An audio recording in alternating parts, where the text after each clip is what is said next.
Welcome back to our podcast, Regulation Matters, a Clear Conversation. Once again, I'm your host, Line Dempsey. I am currently the Chief Compliance Officer with Riccobeni Associates Family Dentistry here in North Carolina, South Carolina, and Virginia. I've also been a board member and past president of CLEAR. As many of you are aware, the Council on Licensure Enforcement and Regulation, or CLEAR, is an association of individuals, agencies, and organizations that comprise the international community of professional and occupational regulation. This podcast is an opportunity for you to hear about important topics in our regulatory community. In today's episode of Regulation Matters, we're diving into the intersection of professional ethics and technological change. As innovation accelerates, regulators face the challenge of ensuring that ethical standards evolve alongside these new technologies. To explore this critical role, we're joined today by Dr. Tracey Adams from the University of Western Ontario and Dr. Kate Leslie from Athabasca University. They are co-authors of the paper, Regulating Professional Ethics in a Context of Technological Change. I am super excited to hear your insights into how regulators can navigate this shifting landscape. We're super glad to speak with you today. Thank you. We're really happy to be here. Thanks, Line. Great to be here today. Awesome. Well, Kate, if I could ask you, maybe kind of set the stage for our conversation today by kind of giving us an overview of your paper. What prompted you to explore this topic? Yeah, for sure. So Tracy and I, as academics, have focused a lot of our research on regulation. And one pillar of that for the past few years has been related to technology and regulation. We started with a research grant early in the pandemic, where we looked at how regulators were managing the pandemic and how they were regulating practitioners who were pivoting their practice to a virtual format. And through that work, we started to really understand the big impact that technology was having, both on professional practice and on the work of regulators. So we've had some various projects and different papers on these types of topics. The one that we're focusing on today is part of a grant that we were really fortunate to receive from the College of Optometrists of Ontario. So that's the regulator for optometrists here in Ontario and Canada. They started a grant program that supports regulatory research. So along with our colleagues and co-authors, Bruna Moraes and Sophie Miles, we conducted this particular study and we asked two main questions. The first was, what were the challenges that health professionals were facing in the context of technological changes to their practice? And second, were the regulators' codes of ethics and the ethical guidance documents sufficient to help their registrants navigate these challenges? Well, that's great. Thank you. Well, Tracey, based on your research, what are some of the most significant ethical challenges that emerging technologies have created for professionals, and how are these, I guess, challenges being addressed so far? Hey, well, thank you. There's a number of ethical challenges associated with technology use, and I guess we often focus on how the technologies are used rather than the technologies themselves, because it's often sometimes the technologies are somewhat neutral, right? And it's how they're being used that can create a challenge. And one of the big challenge here is that there is uncertainty about the risks associated with technology and technology use, given the rapid pace of technological change. And technology can shift how work is accomplished, and it kind of requires thought and reflection about what the implications are of those shifts. And of course, technology is often developed by practitioners and data scientists who may not have professional ethical obligations front of mind. So among those people, the people we spoke to tended to raise a few ethical considerations, especially concerns about privacy, like client privacy, unthinking technology use, so failure to consider implications, biases, inaccuracies, and not recognizing the impact of how, when interactions with clients or colleagues are technologically mediated, how that might alter the dimensions and sort of create some new ethical challenges. And also, we found some considerations related to how technology was implemented. So, for example, for some of the people we spoke to, it was being implemented in a way to speed up practice. or to handle information differently. And so it was less the technology than sort of those demands for fast practice or for changing how they were recording information about those interactions that were creating a challenge. And for regulators, they're not really in a position to regulate the technology, and they may have limited impact on how organizations are asking practitioners to use that technology. So they can just focus on how practitioners use it, and are encouraging the use of professional judgment, to learn the risks, limitations, biases, to have good communication and be transparent, and to be competent in the use of technology, and to keep ethics front of mind. Well, I think you mentioned regulators. So, like with regulatory bodies, like what did your research reveal about how maybe those regulatory bodies are maybe currently adapting their policies and guidelines to, keep pace with this, what I would consider a very fast technological advancement that we're living through right now? Yes, yeah. Well, and when we first started the study, we were talking to regulators sort of late in 2023 and practitioners early in 2024. And, at that point, some were just really uncertain about, what they should be doing. It's so hard to anticipate the risks, especially, around something like artificial intelligence when its implementation was so preliminary. So we did notice that regulators had policies around technologies like virtual practice that had been in use for a little while, but very few had policies for artificial intelligence, chatbots, other kinds of technology. Some had policies around a duty of technological competence, so to make sure that practitioners keep up to date with technological change. Although our people we've talked to seem to be very ambivalent about those. And then I think the other thing to keep in mind throughout all of this too is that regulators themselves are also grappling with their own use of technology, right? Their own use of AI and how they might integrate chatbots or technology for continuing education or registration or fitness to practice. And so their practices are changing as well. They're implementing new data management software, engaging with data analytics. And so to sort of figure out their own technology use and ethically alongside determining what they need to do to guide practitioners was quite a challenge for those that we were speaking with. I can imagine.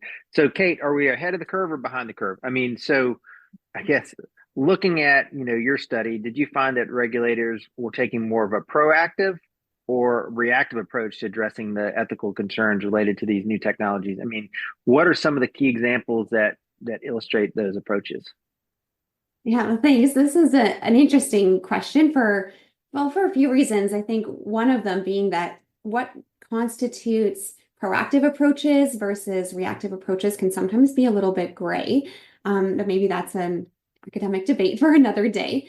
But if we, generally think, as Tracey was saying, that regulation is fundamentally about risk to the public and mitigating that risk, then I think regulators often, are trying to use both proactive and reactive approaches. Proactive approaches, recognizing that there is a potential risk, trying to minimize those risks from arising. So this could be things like setting entry to practice standards, continuing competence requirements. But there's also reactive mechanisms when a risk becomes clear or harm has already occurred. So, traditionally we think of this through complaints and discipline, for example. So when we think about technology, and especially AI, I think the risks are really opaque, right? Especially with new technologies. So this can make it hard for regulators to know exactly how to craft those, really effective proactive mechanisms. And in our study, we did find, as Tracey said, that regulators were expressing to us some ambivalence or sort of uncertainty around what was their role in regulating practitioners' use of technology. So I don't think that's a fully resolved tension yet. We did find some proactive examples. So, regulators were incorporating, something like the technological competence requirements. So putting that right into a standard of practice or into the continuing competence programs. We were seeing that more and more. So the examples that we did find were more recent. And I think even since our data collection has ended, there will probably be even more examples of that. And we're also starting to see some examples of some reactive mechanisms. So things like disciplinary decisions where, for example, a lawyer has relied on AI-generated case law in their legal submissions, that type of thing. And what I think is interesting too is that in those reactive cases that we've seen, it can be useful for a regulator to have already created some guidance. So they can point to, this is what practitioners should have been able to do or to meet the standards of practice. Like knowing that AI has the risk of making things up, right? So I think we're going to see that regulators are going to grapple with these risks, and they're going to need to think about them, hopefully providing some proactive guidance, at least so practitioners know a baseline of what is expected and what constitutes competent practice when technology is involved. That's interesting. So, is there much in the way of collaboration? So, like, did your research give you any insight onto like either the role of collaboration between like different regulators or regulators and the professionals that they regulate in maintaining these ethical standards? Yes, well, we did find that in our research, participants consistently highlighted the benefits of collaboration. And this was, between all different sort of system players, in regulation. So not just the regulators, but the practitioners, in healthcare, which was what we were sort of looking at. We're looking at employers and, others, government, certainly, there's lots of different different system partners that we need to think about when we're thinking about collaboration. And working together really is sort of the way forward. We certainly heard this highlighted around when virtual practice was occurring across jurisdictional boundaries. So this was sort of one area for sure. And we also heard about the barriers, though, to collaboration. So sometimes it's legislation that may have some limiting elements to it, data systems that don't talk to each other very well, privacy requirements. This can make it sometimes a little bit difficult to collaborate or to share data between regulators. So we did hear about that as well. I think there's opportunities for more collaboration too, but around developing guidance and policy, not just between the same profession across jurisdictions, but even between regulators in different disciplines, particularly if their registrants are working on teams together or they're using similar technologies to deliver services. So I think there's some more opportunity for some additional harmonization around regulatory policy. It's not a one size fits all, but I think there are opportunities to work together and not reinvent the wheel. We also found that regulators are under increasing pressure, right, to demonstrate their effectiveness. This could be to government, this could be to an oversight body, whatever the case may be. And they're also under resource pressures, right? So data management systems are very expensive. Being able as a regulator to use the latest and greatest in tech and analytics, there are huge financial costs for regulators there. So working together and collaboratively is one way that to sort of share that burden a little bit. Well, that's awesome. Thank you. Well, Tracey, I know the paper discusses regulatory interventions in response to ethical challenges and new technologies. I guess, could you share any notable case studies from your research that kind of highlight some of the key lessons that were learned? Okay. Yeah, I think I'd like to actually start a bit with some of the key lessons, or maybe key lessons for us as researchers, and then how we see sort of the regulatory bodies really addressing them. Because one of the things I think, or a few of the things that really struck us is the challenge. One of the neat things about our study was talking to both regulators and then talking to practitioners and to get the sense of what each is feeling. And some of the practitioners were really struggling with very general policies at the regulatory body level. And the regulators, those are intentionally very general because they need to apply to a variety of circumstances. But then to the individual practitioner, they were really struggling, especially those that were self-employed, that maybe were having difficulty figuring things out on their own if they were employed by others. Sometimes the employers could support their ethical practice. Sometimes they were counter to that ethical practice. So that was sort of a whole new set of challenges. So that's sort of one dilemma. And then again, another dilemma that we've mentioned is just that there can be limits to what regulators can do. They are uncertain about what their role is all the time.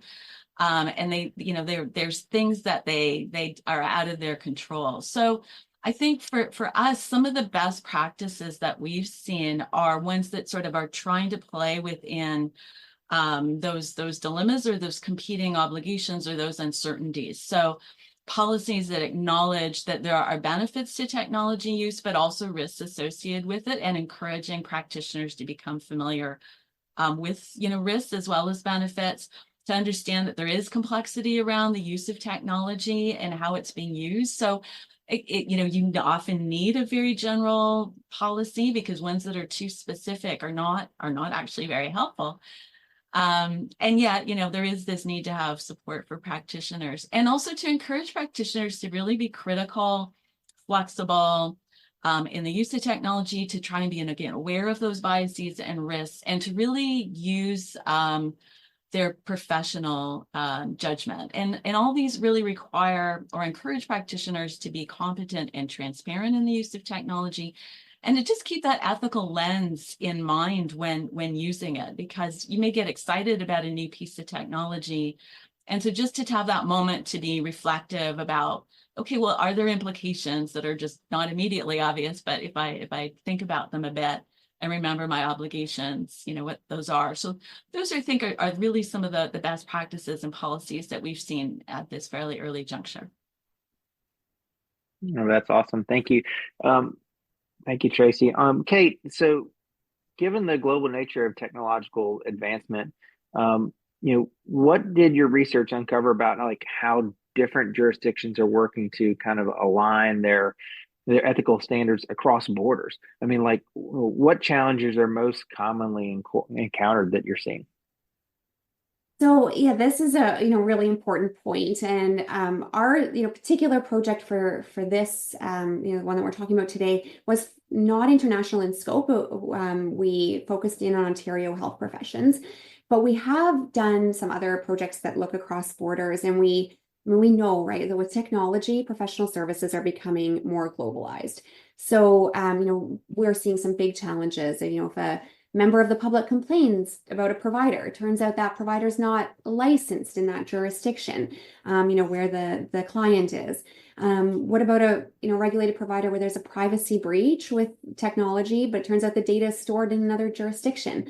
These are global challenges, and regulators are needing to grapple with them and provide some guidance and ensure ethical standards in this really sort of shifting space and a global space when we're used to more local or jurisdictional related challenges. So this is something I think that we need to continue to look at. We are launching a new project right now. By the time this podcast is released, I think it'll be publicly announced, but we're working with our colleague Marie Bryce in the UK, and we're trying to bring together regulators and policymakers from across Canada and the UK to talk about this issue, and really look at some of the research that's been ongoing and some of the policy documents on this topic and identify leading practices. So stay tuned for that. We will hopefully have that research completed by the end of 2025, and all of our results will be open access, publicly available. So looking forward to sharing those once we're finally done that project as well. That's awesome. Maybe we can chat about that then when it's done. That'd be awesome. Well, Tracey, looking ahead, what emerging technologies did your research identify as, I guess, potentially sources of significant ethical concerns? And, what steps do you find regulators are taking to kind of prepare for those challenges? Yeah, so I mean, Chris, I think the one that's most high profile is artificial intelligence, right? AI, and it just continues to evolve. Each new iteration of generative AI and constant developments here, I think, will just mean that there will be regulatory challenges in this area for years to come as we have these continuing developments in both the technology and how it's being used. And I personally am maybe a bit concerned with some early research, not ones that we've done, but that I've read, where people suggest that a lot of people use AI unthinkingly, right? That there's a drop in critical thinking and creativity when people are relying on technology to provide the answers for them. And given that ethical practice is inherently, reflexive, it requires some critical thinking, right? So, what this is going to mean moving forward is really interesting. But I think also just to underscore that our research really suggests that the impacts are also about how it's being used. Regulators' reach into practice settings is limiting, so I think there'll be continuing ongoing challenges here. But I do think that the regulatory initiatives that you already see like developing are really on the right track and encouraging practitioners to just be reflective, to consider risks and limitations, to keep in mind that there may be biases and inaccuracies, and to think about the implications. It's always going to be, I think, inherently difficult to prepare for risks associated with new technology and technological developments. So this will be an ongoing challenge for regulators in the years to come. But I think that, these prescriptions that really just encourage the sort of reflexive practice are really on the right track. And maybe we need to start a new mantra that humans are not perfect and neither is AI. So, well, I think this has been an excellent conversation. It's certainly an area that regulators need to give some attention to as we try to keep pace with these technological advances. So thank you, Tracey and Kate, for sharing your insights with us today.